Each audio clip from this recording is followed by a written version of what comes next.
Part 3, how relationships affect your mind. So, check out the other two, part 1 and part 2. We've talked a lot about money and how it can, why it makes it go right or go wrong.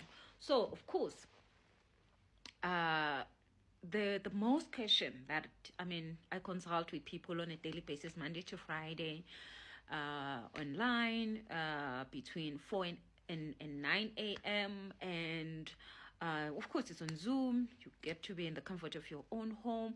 I do readings, I do energy clearings, I do chakra healing, I do a whole lot of work with those that I'm consulting with in the days that I'm consulting with. But the biggest question when it comes to this issue of relationships and money, it is that someone will notice that, okay, fine, I'm in a relationship that is stressing me. This is a breadcrumbing relationship. Breadcrumbs type relationship is the one where you are the one who's begging for it feels like you're begging for the relationship. It feels like you are the one who's doing the most here. It could be like, it feels like that, or you can see yourself, I'm the one who pays for everything here.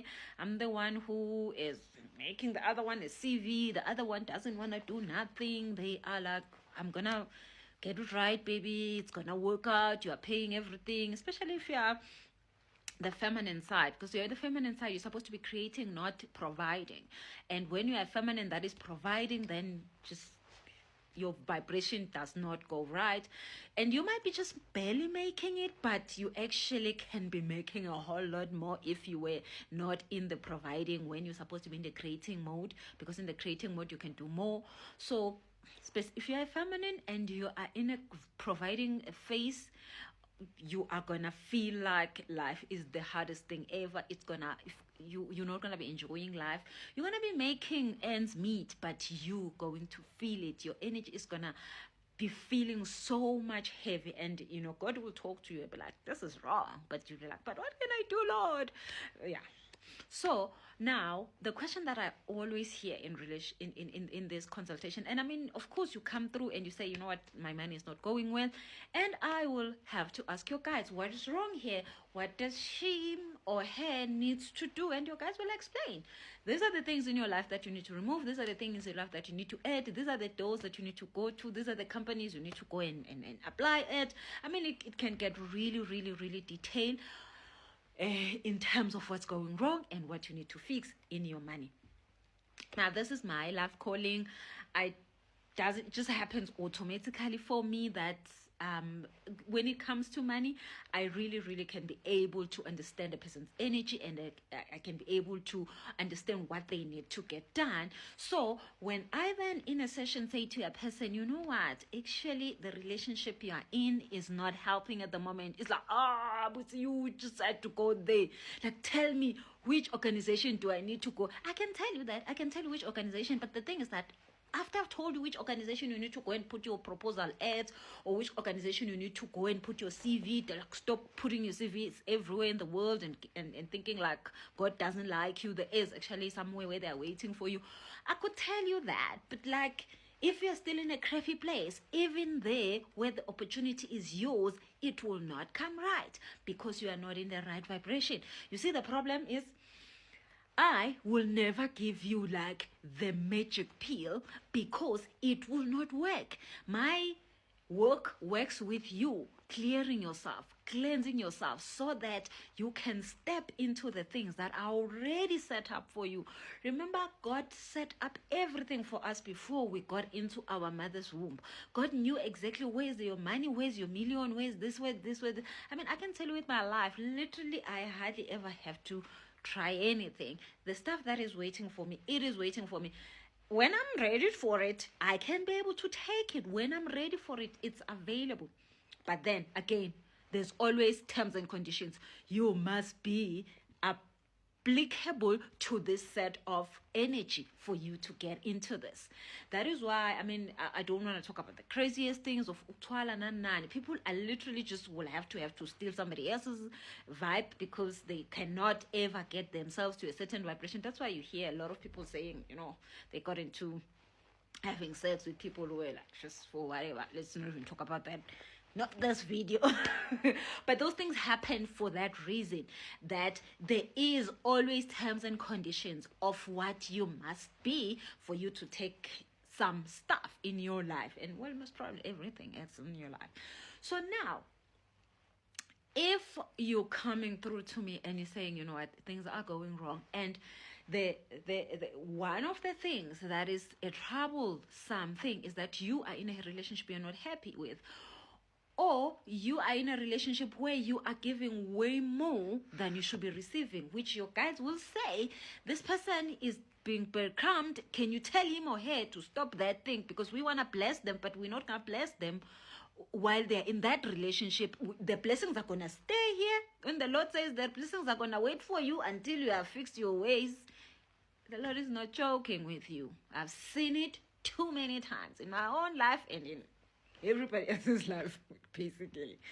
But the Lord will stop the blessings. Your guides will stop the blessings until you come out of those things.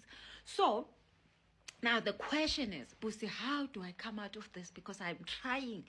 You don't understand how hard I'm trying. Now, I've been there, done that, got that t-shirt. I know exactly how it feels like to be wanting to be out of something and you just can't get out of it because you don't understand how to do it. This is where, drum rolls, there's a solution. There is a solution for you. For you, remember now, how we can be able to come out of something is for us to understand what is wrong with this thing. Awareness is going to save your life in so many things. That is why when now you know how to cook a chocolate cake, you can cook it. When you don't know how to cook a chocolate cake, you can't have a chocolate cake.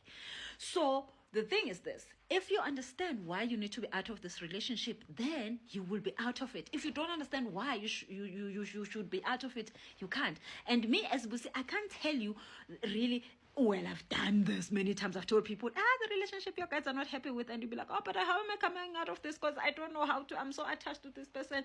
Some people say I love them. Some people say, oh, I feel like I'm connected to them. Some people feel that this person is in your soul family, and they are not a soulmate. They are in your soul family. A soul family is anybody else who is just sent here in the world to wake you up, and they could be the one that rapes you. They are still in your soul family, because that rape is going to be then the way for you to find out about your powers, and for you to heal yourself, and for you to heal others because of that rape. So that person actually said, I will come through and I will wake you up in this way. And of course, that is the most horrible example I can ever make, but I just had to make it so that you get it. So someone else come in as if your father, my father came in and he just like walked out. And I was like, oh my goodness, this person is so rude. This person is so mean. How could you do this to me? Like, what have I done to you for you to just reject me? Nothing. I didn't do anything. He just decided that he was going to come into this planet and he's going to wake me up so that I can be this to everybody else. And thank God for that. He did it and it worked. So now, how do I come up with this relationship? That's why I have seen that, you know what, we're going to solve this in the easiest way. I do ayahuasca ceremonies and I do San Pedro ceremonies. In an ayahuasca ceremony, now again, it depends who is giving you the medicine and why you're taking it and all of those kind of stuff. But I have, well, now that's the gift that I've got to help people understand their mind. I've seen people find their mind outside of finishing an ayahuasca ceremony, because they finally understand what is it that they need to get out of their lives and what they need to put in. And this happens to you when you are in that ceremony for 6 hours, but you get to understand it, not Busi telling you, your guide's talking to you directly. And you let go of the trauma that is connecting you to the people that you say, I can't get out of the relationships with them. And you let go of the trauma, and you let go of the pain, and you let go of what is attaching you to them. And then you can say, oh, today I'm ready to walk out of this relationship that I do not need anymore, because I've learned the lessons, or because I have now understand who I am. So you can come through to an ayahuasca ceremony any day and come through and find out why you need to be out of those relationships and find the strength again, because when you heal, you find strength to come out. So join us for these ceremonies. The ayahuasca ceremony is totally about that energy of healing you. It's the mother energy that is healing you. Thank you.